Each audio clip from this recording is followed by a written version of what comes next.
하나님의 말씀은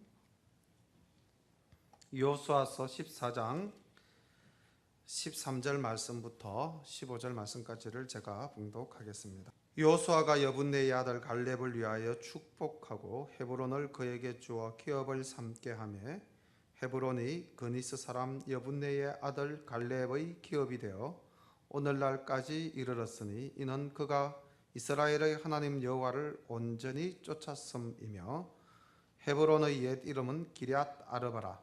아르바는 아낙 사람 가운데 가장 큰 사람이었더라. 그 땅에 전쟁이 그쳤더라. 아멘. 우리가 이제 여기 앉아 계신 분들이 이스라엘 분들이라면은 가장 하이라이트가 되는 그런 성경 본문을 이제 만나게 됩니다. 이스라엘 백성들 입장에서는 자기의 옛 선조가 이 하나님이 주신 땅을 완전히 쳐서 우리의 영토로 삼았다. 얼마나 자랑스럽고 감격스러운 장면이겠습니까? 우리나라의 역사에도 보면은 고구려 시대 때 강개토 대왕과 장수왕 시대 때 그 만주 땅, 요동 땅, 그 넓은 땅들이 다 우리 땅이었고 우리의 영토로서 지도에 표기되는 그런 부분들을 보면은 얼마나 뿌듯합니까? 오늘 만나는 본문이 하나님께서 주시겠다고 오래전에 약속하셨던 그 땅들을 실제로 하나님이 이스라엘 백성들을 앞서 싸우셔가지고 이제 그 땅을 다 얻게 되고 그 얻은 땅을 돌아보면서 지난 날을 돌아보는 그런 시간이 이제 이 12장에서 기록되어지고 있습니다. 그래서 출애굽기 여호수아서 12장은 가나안 정복의 역사를 이제 회고하는 장면입니다. 이미 전투 장면은 지난 11장까지를 통해서 중부 전투에서부터 남부 전투 그리고 북부 전투를 통해서 이제 이스라엘을 가나안 땅을 평정하는 장면을 봤죠. 그리고 이 12장에서는 이제 회고하면서 하나님께서 우리에게 주신 은혜를 돌아보는 시간이죠. 그렇다면 우리도 우리의 삶 속에서 하나님께서 함께하여 주셔서 우리가 이룬 것들에 대해서 한번 돌아보면서 감사와 찬양을 하나님께 돌리는 신앙이 필요로 하겠죠. 그런데 오늘 13장에 가서 보면은 하나님이 주신 그 넓은 땅들을 완전히 취하지 못하고 남은 땅이 있다는 이야기가 나옵니다. 이 또한 우리의 삶 속에서 한번 되돌아볼 필요가 있지 않겠나라고 생각을 합니다. 12장 말씀을 보겠습니다. 이스라엘 자손이 요단 저편 해돈 넘편 곧 아르논 골짜기에서 헤르몬 산까지의 동방 온 아라바를 점령하고 그 땅에서 쳐 죽인 왕들은 이러하니라. 헤스본에 거하던 아모리 사람의 왕 시온이라. 그 다스리던 땅은 아르논 골짜기 가에 있는 아로엘에서부터 골짜기 가운데 성읍과 길르앗 절반 곧 암몬 자손의 지경 야복강까지며 또 동방 아라바 긴네롯 바다까지며 또 동방 아라바의 바다 곧 염해의 벤예시못으로 통한 길까지와 남편으로 비스가 살로까지며 또 르바의 남은 족속으로서 아스타롯과 에드레이에 거하던 바산왕 오기라. 그 치리하던 땅은 헤르몬산과 살르가와 온 바산과 및 거술 사람과 마가 사람의 지경까지의 길르앗 절반이니 헤스본 왕 시혼의 지경에 접한 것이라. 여호와의 종 모세와 이스라엘 자손이 그들을 치고 여호와의 종 모세가 그 땅을 르우벤 사람과 갓 사람과 므낫세 반 지파에게 기업으로 주었더라. 전도사님 1번 지도를 띄워주시면 좋겠습니다. 지금 화면에 나오는 지도 중에 이제 밑에 여기서 여매라고 기록되어져 있는 사해로부터 요단강과 그 위에 갈릴리 이 호수를 쭉 봤을 때에 우리 성도님들께서 볼 때 오른편입니다. 오른편 땅이 이제 이스라엘 가나안 정복 전에 시온 왕과 옥 왕의 땅입니다. 이제 이 땅을 점령했다고 이야기하고 있는데, 자, 한번 생각을 해볼까요? 이 땅은 하나님께서 애초에 아브라함에게 주시겠다고 약속한 땅입니까? 아닙니까? 약속한 땅이 맞습니까? 하나님께서 주시겠다고 약속한 땅은 아니에요. 하나님께서는 가나안 땅을 주시겠다고 하셨지, 요 요단 동편 땅은 사실 하나님께서 정복하라고 하신 땅은 아니었던 것 같습니다. 물론 이제 성경적으로 보면은 대해로부터 유브라테스 강까지의 모든 땅을 다 주셨지만은, 실질적으로 본다면은 이 땅은 이스라엘이 애초부터 우리가 정복할 땅이다라고 생각했던 땅은 아니었습니다. 그래서 모세도 이 땅을 통과할 때에 민수기 21장 21절부터 35절까지의 말씀을 보면은 전쟁을 할 생각이 애초에 없었어요.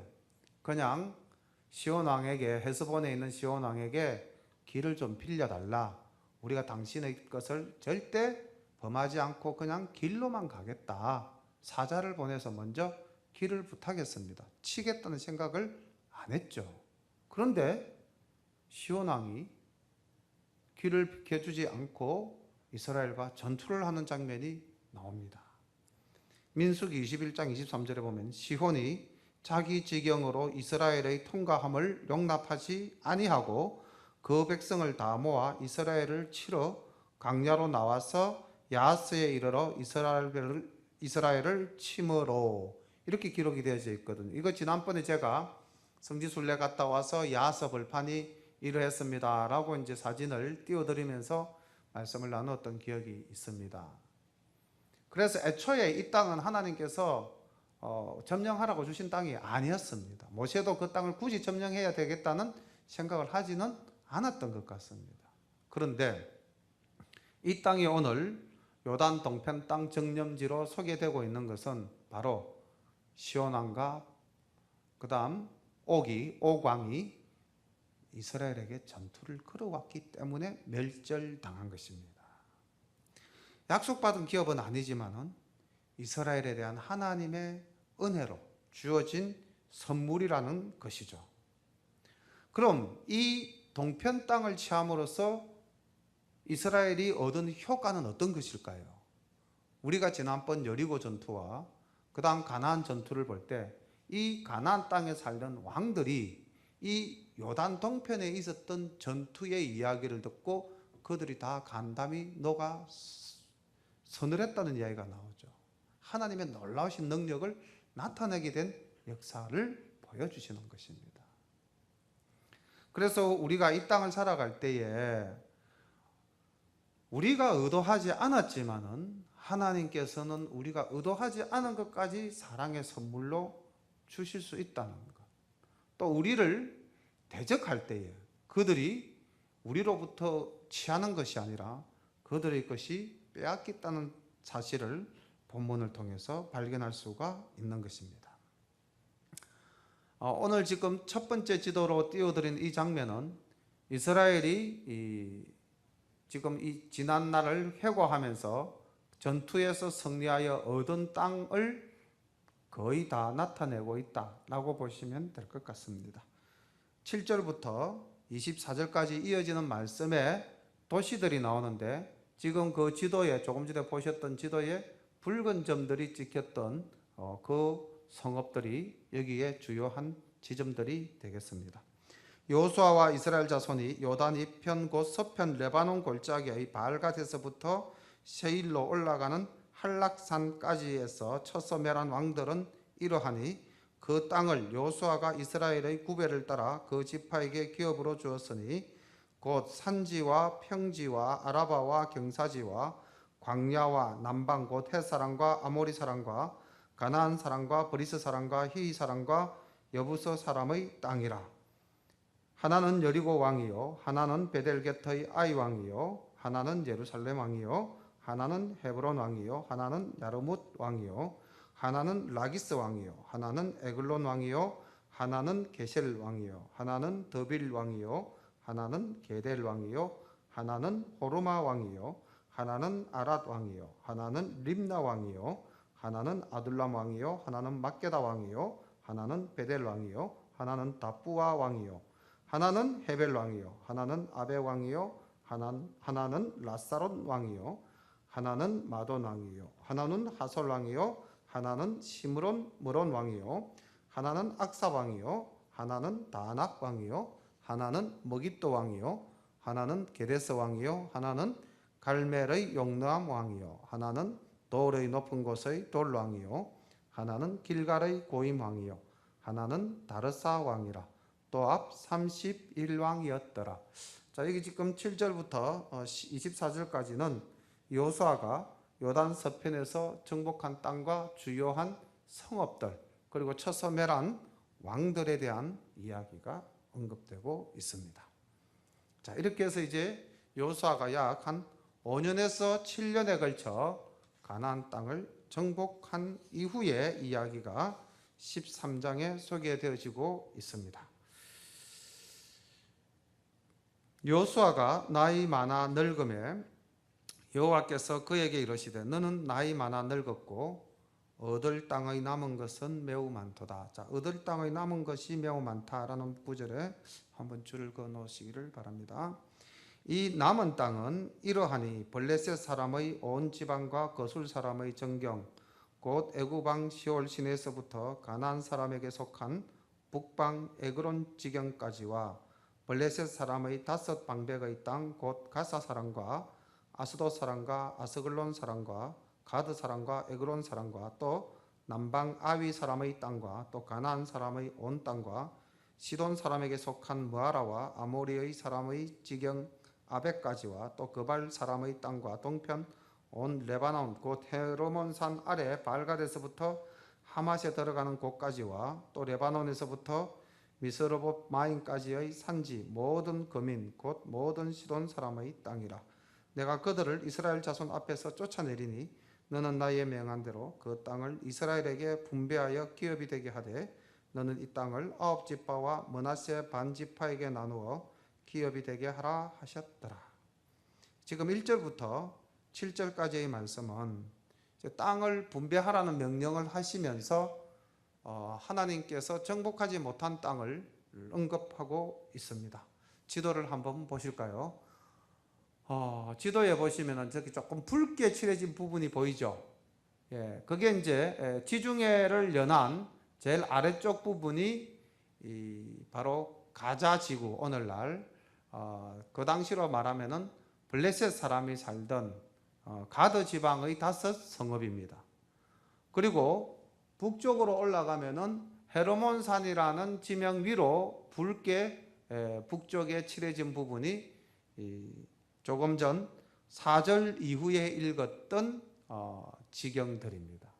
그리고 갈릴리 호수 동편으로 붉게 칠해진 지방이 거술 지방입니다. 이 거술 지방도 하나님께서 남겨놓은 땅으로 이 시간 소개하고 있습니다. 자, 그렇다면은 왜 여호수아가 나이가 많도록, 다시 말하면 오랜 전투를 하였음에도 불구하고 이 땅들은 남겨놓았을까요? 하나님께서 주시겠다고 하신 땅을 바로 다 주시고 모두 쳐서 멸절하고 이스라엘이 그 지역에서 살았다면 좋았을 텐데 왜 이렇게 땅의 일부를 남겨놓았을까요? 오늘날 신앙생활을 하면서 우리가 하나님께 기도하면 모든 우리의 그 소망이 하나님의 은혜 가운데서 다 이루어지면 참 좋겠는데 왜 우리의 기도가 이루어지지 않고 하나님께서 흡족히 내려주신다라는 생각을 가지지 못할 때가 많을까요? 왜 하나님이 이것을 남겨놓았을까요? 오늘 남겨진 땅의 의미도 한 번쯤은 생각해 볼 필요가 있지 않겠나 싶습니다. 만약에 하나님께서 이 땅을 다 주셨다면 이스라엘 백성들은 어땠을까요? 그 이후로부터는 굉장히 나태해질 수가 있겠죠. 그리고 그냥 일상의 삶 속에 젖어서 그들의 생활이 타락될 수도 있을지 모르겠습니다. 그래서 하나님께서는 너희들은 항상 깨어 있어라. 영적으로 태만하지 않기를 바라시는 마음에서 이것을 남겨놨어요. 왜냐하면 사사기 시대에 보면은 이 남긴 땅이 결국 옆구리에 가시가 되어서 이스라엘 백성들이 하나님을 잊고 타락했을 때에 그들을 통해서 이스라엘을 징치하셨거든요. 또 한 가지는 남겨진 땅이 있어야 이 땅을 우리가 다 취하리라 하는 목표지향적인 삶을 살아갈 수 있지 않겠습니까? 다 이룬 것보다는 다 이루지 못함으로써 우리의 삶이 좀 더 적극적인 삶이 될 수 있지 않겠는가. 이 이스라엘 백성에게도 동일한 은혜를 하나님께서 주시려고 이렇게 땅을 남겨놓지 않았겠습니까? 우리의 삶 속에 만약에 우리가 하나님의 은혜대로 모든 것을 다 받아 누리고 산다면은 우리가 아마 영적으로 태만해져서 하나님을 깊이 알려고 하는 그런 노력들이 덜하지 않겠습니까? 자, 그렇게 볼 때 하나님께서 오늘날 우리에게 남겨놓은 땅은 무엇일까? 한번 생각을 해봤습니다. 교만일까? 이기심일까? 욕심일까? 불의와 타협하는 것일까? 아니면은 무기력함일까?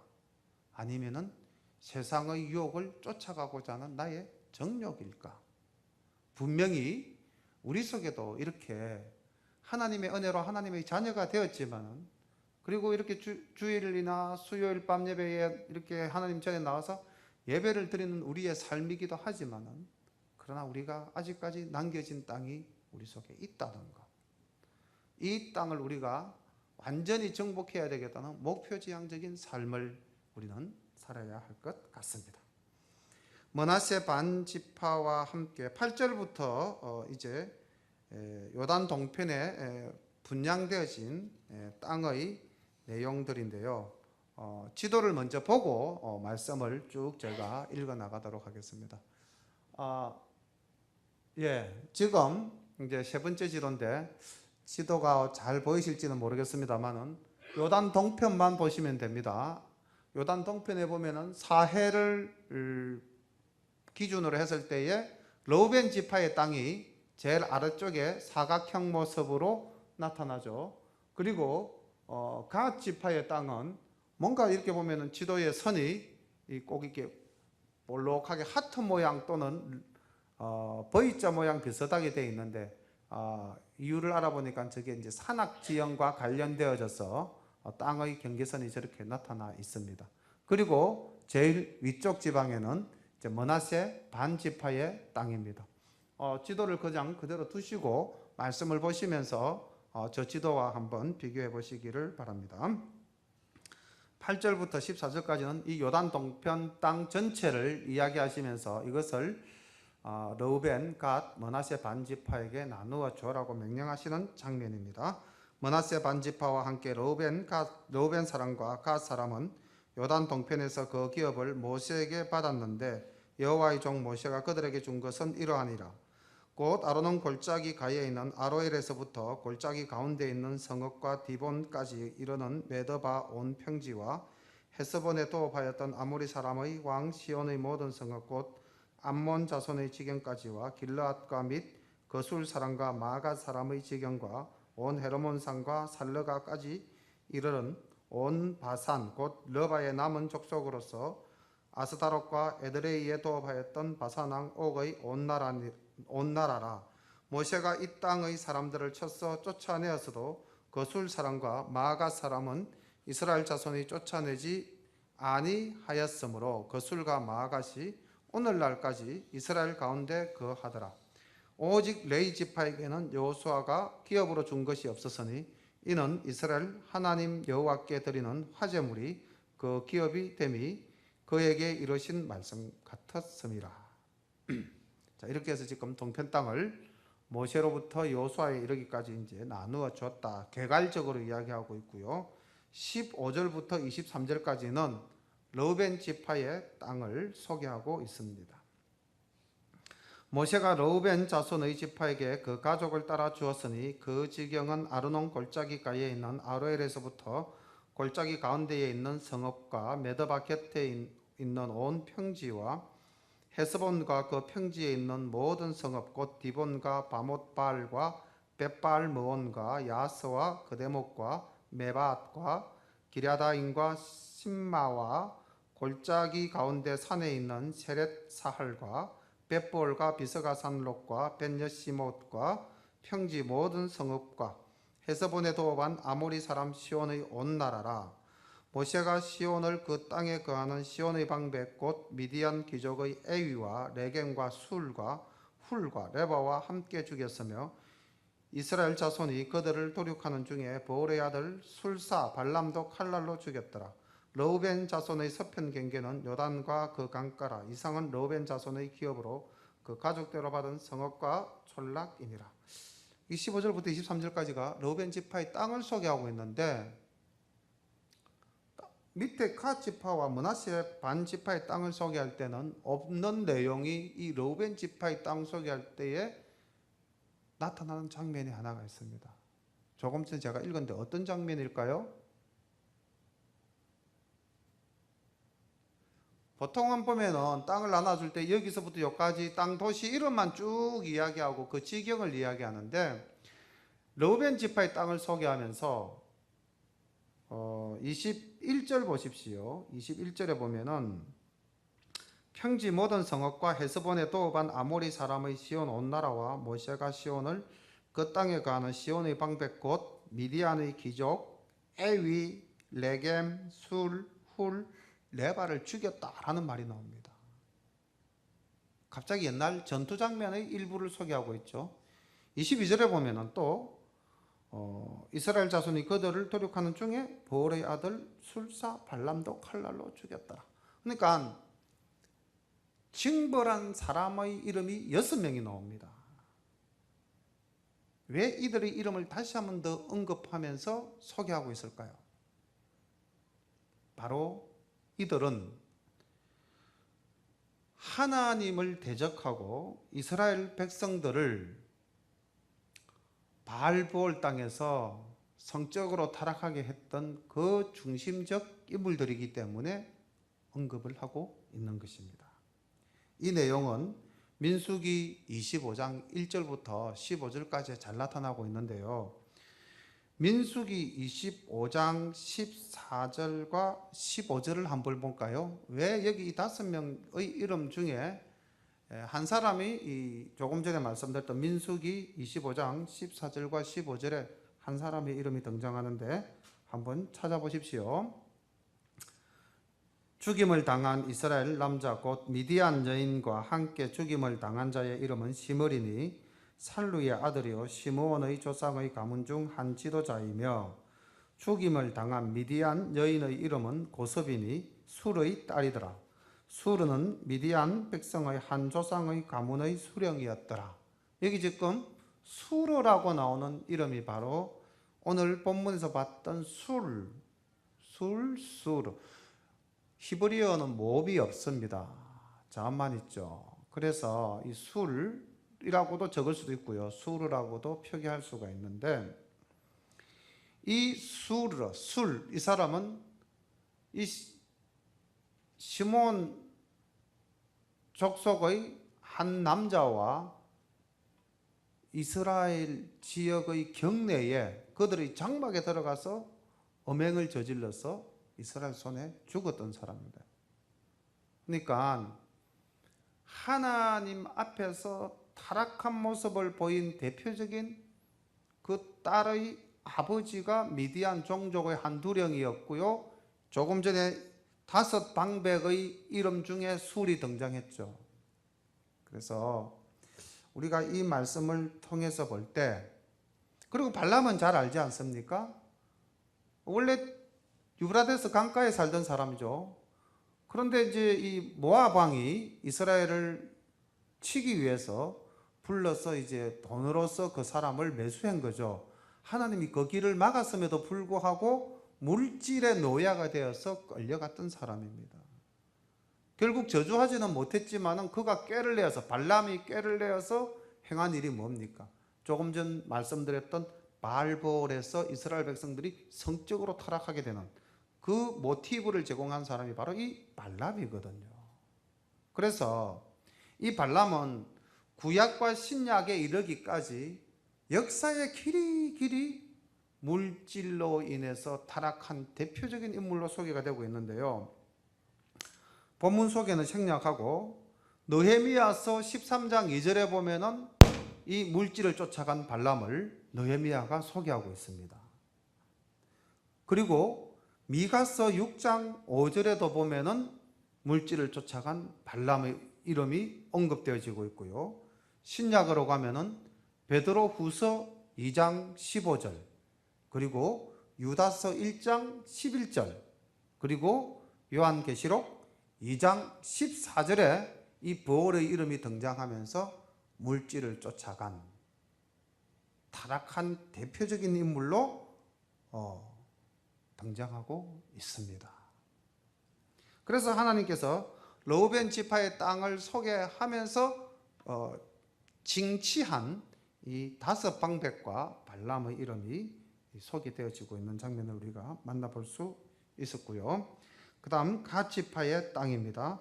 모세가 갓 지파 곧 갓 자손에게도 그 가족을 따라 주었으니 그 지경은 야셀과 길랏 모든 성읍과 암몬 자손의 땅 절반 곧 랍바 앞의 아로엘까지와 헤스본에서 라맛 미스베와 버도님까지와 마하나임에서 더빌 지경까지와 골짜기에 있는 벳하란과 벳니므라와 숫곳과 사본 곧 헤스본 왕 시온의 나라 남은 땅 요단과 그 강가에서부터 요단 동편 긴네렛 바다의 끝까지라. 이는 갓 자손의 기업으로 그 가족대로 받은 성읍과 촌락이니라. 아까 지도에서 우리가 확인하셨죠. 다음 29절부터 33절까지는 므낫세 반지파에게 주어진 땅을 소개하고 있습니다. 모세가 므낫세 반지파에게 주었으되 므낫세 자손의 반지파에게 그 가족대로 주었으니 그 지경은 마하나임에서부터 온 바산 곧 바산 왕 옥의 전국과 바산 경내 야일의 모든 고을 60성읍과 길르앗 절반과 바산 왕 옥의 나라 성읍 아스다롯과 에드레이라. 이는 므낫세의 아들 마길의 자손에게 돌린 것이니 곧 마길 자손의 절반이 그 가족대로 받으니라. 요단 동편 여리고 맞은편 모압 평지에서 모세가 분배한 기업이 이러하여도 오직 레위 지파에게는 모세가 기업을 주지 아니하였으니 이는 그들에게 말씀하신 같이 이스라엘 하나님 여호와께서 그 기업이 되심이었더라. 이렇게 해서 이제 요단 동편 땅을 하나님께서 모세를 통해서 그리고 여호수아 시대 때 어떻게 분배되어졌다라는 것을 다시 한 번 더 언급을 하고 있습니다. 이제 14장부터 앞으로 이제 19장까지 쭉 이어지는 내용들은 요단 동편 땅을 어떻게 이제 분배하였는가를 구체적으로 이야기하고 있는데요. 14장까지 말씀만 오늘 살펴볼 텐데 이제 나머지 9지파 반의 땅을 본격적으로 나누기 전에 14장에서는 갈렙이라는 한 유다 지파의 한 인물이 등장하면서 요단 서편 땅의 분배와 함께 이야기되어지고 있는데 오늘은 여기서 초점을 갈렙에게 한번 맞춰 보도록 하겠습니다. 오늘 제가 설교의 제목도 갈렙의 기업이라고 말씀을 드렸는데 지난번 제가 설교를 하면서 이 갈렙이라는 사람이 어떤 사람인가, 갈렙을 소개할 때 그 앞에 붙는 수식어가 뭐였습니까? 네? 여분네의 아들 앞에 또 하나 더 붙는 수식어가 있어요. 그니스 사람, 그나스 사람, 여분네의 아들 갈렙 이렇게 나오죠, 그죠? 그래서 이 그나스라는 이 지명이 원래 하나님께서 이스라엘 백성들에게 주셨던 지명이 아니에요. 그러니까 갈렙은 쉽게 말하면 이방인입니다. 이방인이었는데 이스라엘 유다 지파에 이제 오늘날로 말씀을 드리면 기여했다고 해야 할까요? 이스라엘 유다 지파에 들어온 사람입니다. 그래서 항상 그 갈렙 앞에는 그나스 사람, 그니스 사람 갈렙이라는 말이 붙습니다. 그래서 지난번 제가 우리가 이 사람들이 이 민수기에서 탐직군으로 올라갈 때 여호수아와 함께 나머지 10지파와는 달리 우리가 올라가서 취하자라고 믿음의 사람으로 소개될 때 이때 그나스 사람 여분의 아들 갈렙을 제가 한번 언급했던 적이 있습니다. 바로 그 사람이 오늘 14장의 주인공이 되어 있습니다. 그래서 나중에 말씀을 보면서 민수기 13장 그리고 14장 말씀과 함께 오늘 병행해서 이 갈렙을 다시 한번 더 살펴보도록 하겠습니다. 이스라엘 자손이 가나안 땅에서 취한 기업 곧 제사장 엘르아살과 눈의 아들 여호수아와 이스라엘 자손 지파의 족장들이 분배한 것이 아래와 같으니라. 여호와께서 모세에게 명하신 대로 그들의 기업을 제비 뽑아 9지파와 반 지파에게 주었으니 2지파와 반 지파의 기업은 모세가 요단 저편에서 주었으며 레위 자손에게는 그들 가운데 기업을 주지 아니하였으니 요셉 자손은 므낫세와 에브라임의 2지파가 되었음이라. 이 땅에서 레위 사람에게 아무 분깃도 주지 아니하고 오직 그할 성읍들과 가축과 재물을 둘 덜만 줄 뿐으로 이스라엘 자손의 여호와께서 모세에게 명하신 것과 같이 행하여 그 땅을 나누었더라. 여기 말씀을 보면은 레위 지파에게는 땅을 주지 않았고요. 요셉 지파에서 두 이제 아들 므낫세와 에브라임이 레위 지파를 대신해서 들어가서 12지파가 된다는 것을 언급을 하고 있는데, 창세기 48장 5절에 보면은 야곱이 요셉이 방문하였을 때 이제 이렇게 이야기를 하죠. 내가 애굽으로 와서 내게 이르기 전에 애굽에서 너로부터 난 두 아들 에브라임과 므낫세는 내 것이다. 르우벤과 시므온처럼 내 것이 될 것이다. 그러니까 손자를 아들의 반열로 끌어올렸던 역사가 있습니다. 그리고 이제 르우벤이 그 스모피라와 통과남으로 인해서 장자의 권위를 잃게 되지 않습니까? 그래서 이제 이 육체적으로 물질적으로 그 장자권을 상속받은 사람이 요셉이고, 원래는 장자는 두 몫을 받지 않습니까? 그래서 이 이제 므낫세와 에브라임 지파가 땅의 분배에서는 한 지파로서 각각 올라가고, 그다음 레위 지파는 13장 마지막 33절에도 이제 하나님께서 분명히 말씀을 하셨지만은 오직 레위 지파는 하나님께서 그 기업이 됐기 때문에, 즉 제사장 족속으로 뽑았기 때문에, 하나님을 섬기는 지파로 뽑았기 때문에 레위 지파는 땅을 따로 분배하지 않고 각 지파의 성읍에 거하면서 그 지파들을 가르치고 그 지파들에게 하나님께 제사를 지내게 할 때 인도하는 그러한 역할을 맡겼죠. 그리고 여기 2절에 보면은 우리가 그냥 스쳐 지나가기 쉬운 게 나오는데 생각해 볼 내용이 있습니다. 땅을 어떻게 분배하였다라고 기록되어져 있습니까? 제비 뽑기로. 좀 어색할 수도 있지 않은 장면입니까? 왜 하나님이 땅을 나눌 때 제비 뽑기를 했을까요? 만약에 제비 뽑기를 안 했다면 어떤 현상이 벌어졌을까요?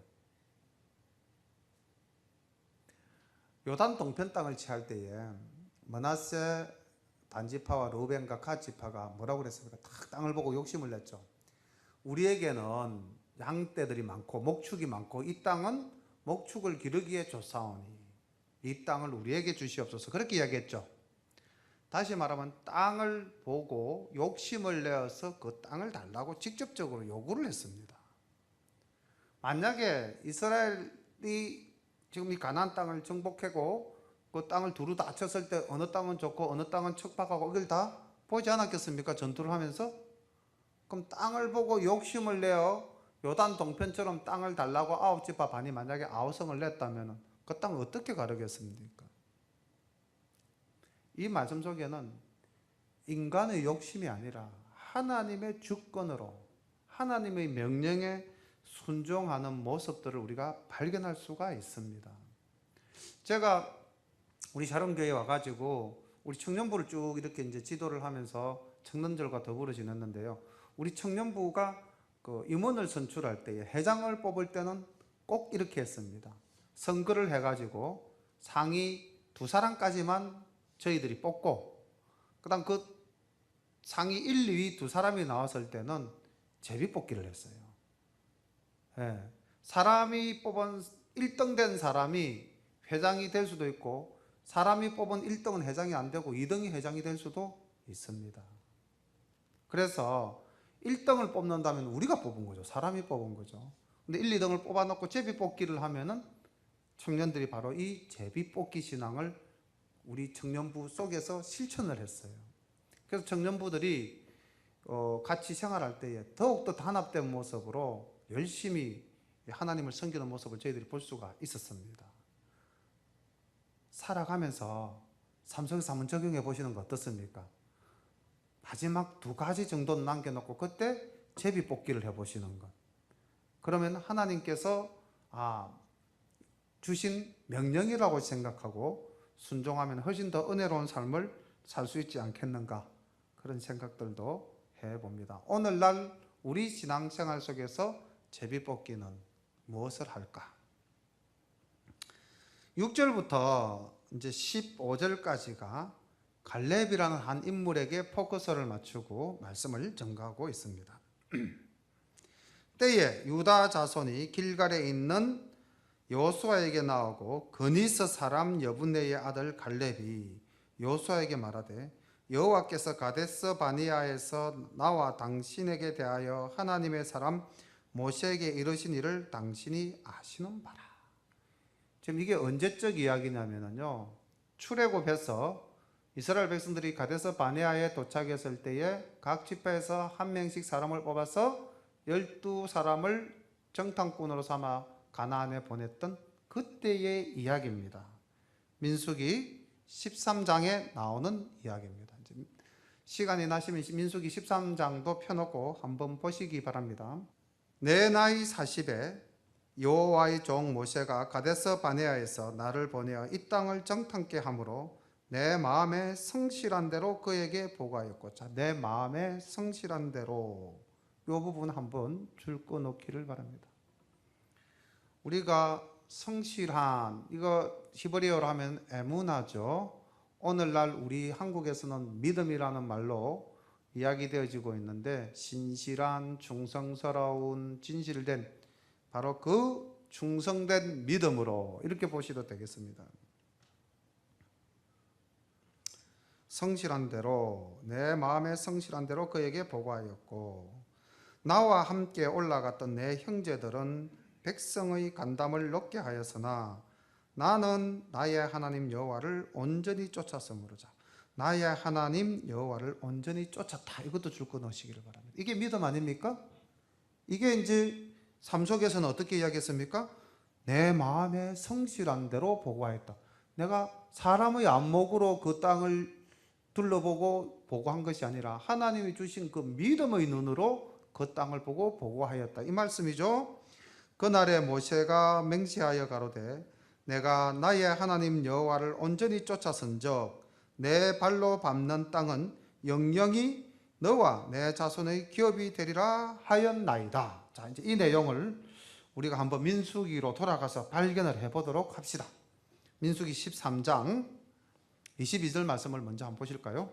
민수기 13장 22절. 또 남방으로 올라가서 헤브론에 이르렀으니 헤브론은 애굽 소안보다 7년 전에 세운 곳이라. 그곳에 아낙 자손 아히만과 셋세와 달메가 있었더라. 자, 배경이 먼저 소개되어지고 있습니다. 이 12지파의 정탐꾼이 헤브론 성에서 본 장면인데, 그 성읍이 얼마나 큰 성읍이었고 얼마나 오래된 성읍이냐면요, 애굽 땅에 있는 소안성보다 더 먼저 만들어진 성이고요, 그 땅에 사는 사람은 아낙 자손입니다. 키가 큰 골리앗의 조상들이거든요. 그러니까 이런 장면을 보고 나머지 10지파 사람들은 우리는 그들을 넘기칠 수 없다라고 보고를 합니다. 자, 30절로 앞 넘어가 볼게요. 30절과 31절을 보겠습니다. 갈렙이 모세 앞에서 백성을 안돈시켜 가로되 우리가 곧 올라가서 그 땅을 취하자 능히 이기리라 하나. 31절.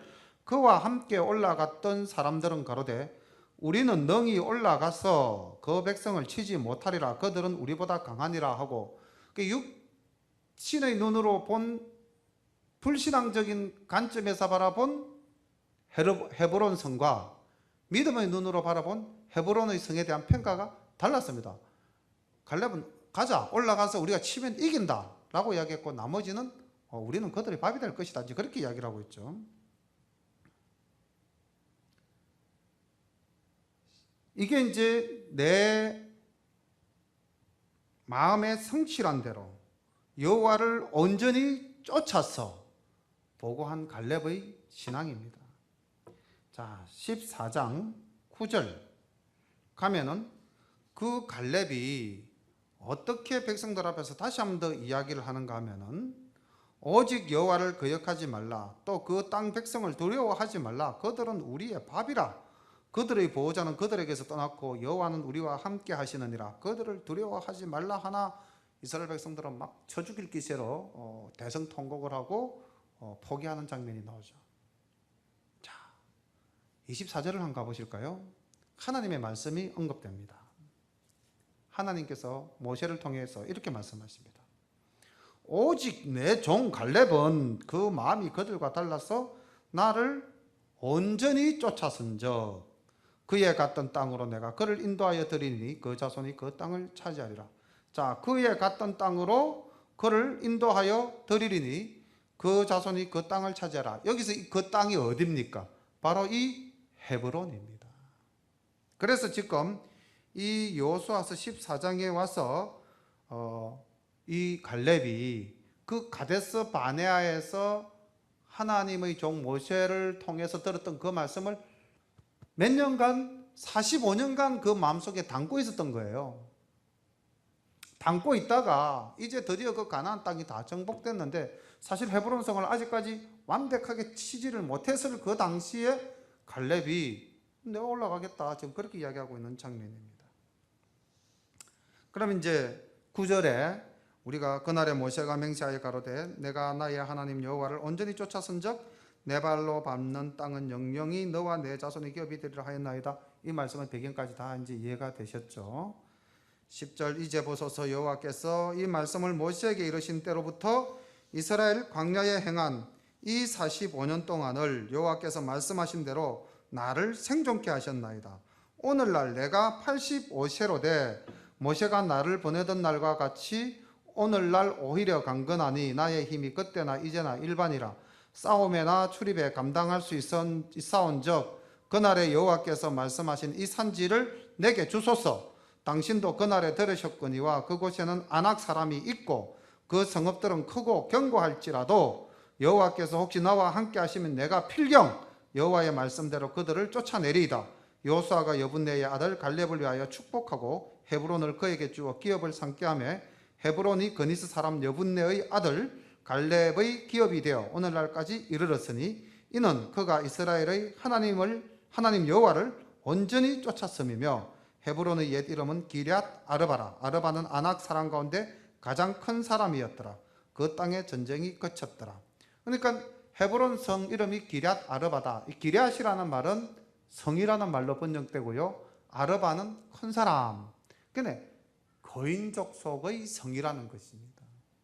그 성읍이 크고 견고할지라도 나는 하나님께서 함께 하셔서 내가 반드시 그들을 쫓아낼 수 있다라는 신앙 고백으로 이 헤브론 성을 차지하는 장면을 볼 수가 있습니다. 자, 우리가 이 지금 14장 7절부터 12절까지를 다시 한 번 더 조금 더 정리를 한번 해보겠습니다. 갈렙의 신앙을 우리가 어떻게 한 번 더 우리의 삶 속에 받아들여야 될 것인가. 첫 번째 7절과 8절 내용을 보면은 이 갈렙은 변함이 없는 신앙의 소유자라는 것입니다. 단 한 번도 불신앙적 관점으로 하나님이 주신 그 땅에 대한 평가를 내린 적이 없죠. 그리고 9절에 보면은요. 자, 그날에 45년 전 그날에 여호와께서 말씀하셨던 그 말씀을 내가 지금 85세가 되는 10절 말미에 보면 85세라고 되어 있죠. 45년간 하나님의 말씀을 마음속에 지니고 간직하고 소망을 품어온 사람입니다. 그리고요, 우리가 나이가 많아서 뭘 못해. 그렇게 우리가 혹시 자신의 이 연로함을 핑계댈 수 있는데 이 갈렙은 내 나이 85세지만은 나는 능히 그 땅을 취할 수 있다. 하나님의 약속을 지키는 데는요, 나이가 차이가 되지 않는다는 신앙을 보여주고 있습니다. 우리 연세 많으신 분들, 난 나이가 많아서 뭘 아무것도 할 수가 없어. 갈렙의 신앙을 본받으시기를 바랍니다. 그리고 마지막으로 12절. 12절에 보면 이런 말씀이 있었죠. 여호와께서 나와 함께 하시면 이게 무슨 신앙입니까? 임마누엘 신앙이죠. 하나님이 나와 함께 하신다. 임마누엘. 갈렙은요, 임마누엘의 신앙을 바탕으로 어떤 조건적 또는 상황적 현실이 부정적이라 할지라도 그것을 극복해낼 수 있는 믿음을 가진 사람이었습니다. 이 갈렙의 믿음, 갈렙의 이 신앙이 우리 샤론 가족 모두의 신앙이 되었으면 하는 마음 간절합니다. 기도드리겠습니다. 사랑의 아버지 하나님, 은혜를 감사합니다. 오늘 저희들이 갈렙이라는 한 인물을 통해서 우리가 하나님의 명령을 따르고 우리의 신앙생활을 함에 있어서 외부적 조건, 상황 이런 것들은 우리에게 핑계가 될 수 없음을 아버지 하나님 깨닫게 됩니다.